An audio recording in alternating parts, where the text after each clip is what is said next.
আসসালামু আলাইকুম viewers, welcome back to my channel. আজকে আমি আপনাদের জন্য আরও একটি নতুন রেসিপি নিয়ে চলে এসেছি। আমার আজকের রেসিপি গাজরের একটি মজাদার ডেজার্ট রেসিপি। এই রেসিপিটা সবার কাছেই খুব বেশি পছন্দের হবে, বিশেষ করে ছোটদের জন্য একদম পারফেক্ট রেসিপি। তো চলুন আর বেশি কথা না বাড়িয়ে পুরো রেসিপিটা দেখে নেওয়া যাক। আর তার আগে বলে নিচ্ছি, আমার ভিডিও যদি ভালো লেগে থাকে তাহলে অবশ্যই আমার ভিডিওতে একটি লাইক দিয়ে দেবেন এবং পরবর্তী ভিডিওর নোটিফিকেশন পাওয়ার জন্য চ্যানেলটি সাবস্ক্রাইব করে রাখবেন। তো চলুন এখন দেখে নেওয়া যাক।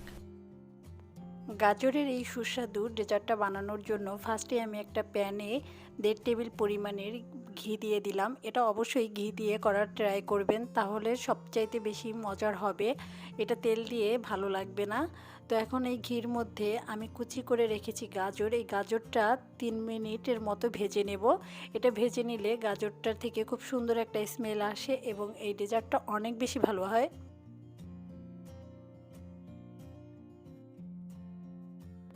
গাজরের এই কুচিগুলো ভাজা হয়ে গেছে ভালোভাবে। এখন আমি এর ভিতরে 3 কাপ পরিমাণের দুধ দিয়ে দিলাম। এই দুধটা আমি আগে থেকে জাল করে নিয়েছি, বেশি ঘন করে নেইনি, হালকা জাল করে নিয়েছি।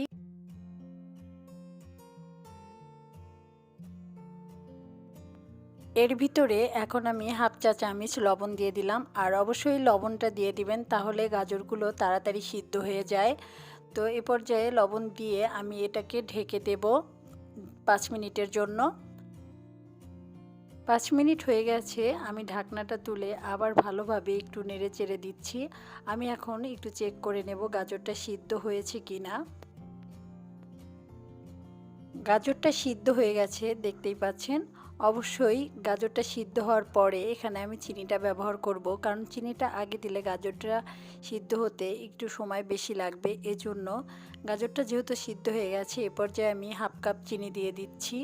তো এই চিনিটা দিয়ে দেব আর নেড়ে চেড়ে ভালোভাবে মিশিয়ে নেব। গাজরে প্রচুর পরিমাণে ভিটামিন থাকে, এটা শরীরের জন্য খুবই ভালো। তো অবশ্যই বাচ্চাদের এই ডেজার্টটা বানিয়ে দিতে পারেন, ওদের কাছে অনেক বেশি ভালো লাগবে, যেহেতু এই ডেজার্টটা অনেক বেশি কালারফুল হয় এবং খেতেও খুব বেশি ভালো লাগে। তো আপনারা বাচ্চাদেরকে এটা সকালে কিংবা বিকেলের দিতে পারেন। এটা যে কোনো টাইমেই দেওয়া যায়, কারণ এটা অনেক হেলদি একটা খাবার। এ পর্যায়ে আমি একটা মিশ্রণ তৈরি করে নেব। এটা আমি ওই গাজরের দুধের মধ্যে দিয়ে দেব। এজন্য আমি হাফ কাপ পরিমাণের কর্নফ্লাওয়ার 1 কাপ দুধের মধ্যে ভালোভাবে মিশিয়ে নিচ্ছি। এটা দেওয়ার কারণে ডেজার্টটা অনেকটা ঘন হয়ে আসবে এবং খুব সুন্দরভাবে সেট হয়ে যাবে। তো এই কারণে আমি এই কর্নফ্লাওয়ারের মিশ্রণটা এই গাজর আর দুধের ওই মিশ্রণের মধ্যে দিয়ে দেব। কর্নফ্লাওয়ারের মিশ্রণটা একসাথে দেওয়া যাবে না, একটু একটু করে দিয়ে নেড়ে চেড়ে মিশিয়ে নিতে হবে। একসাথে দিলে এটা ভালো হবে না, তো অল্প অল্প করে দিয়ে আর নেড়ে চেড়ে মিশিয়ে নিতে হবে। এভাবে আমি 1 কাপ কর্নফ্লাওয়ারের মিশ্রণ দিয়ে দেব আস্তে আস্তে করে।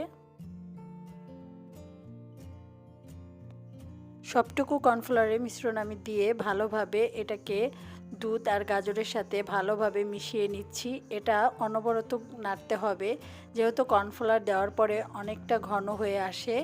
তো আমি আরেকটু ঘন করে এটাকে চুলা থেকে নামিয়ে নেব। তো অনেকটা ঘন হয়ে গেছে, এখন আমি এই বাটিতে এটাকে নামিয়ে নেব। এটাকে আমি তারপরে ফ্রিজে রেখে দেব। এজন্য আমি ফার্স্টেই একটা বাটিতে ঢেলে পুরোপুরিভাবে সুন্দরভাবে এটাকে সেট করে নেব বাটির সাথে।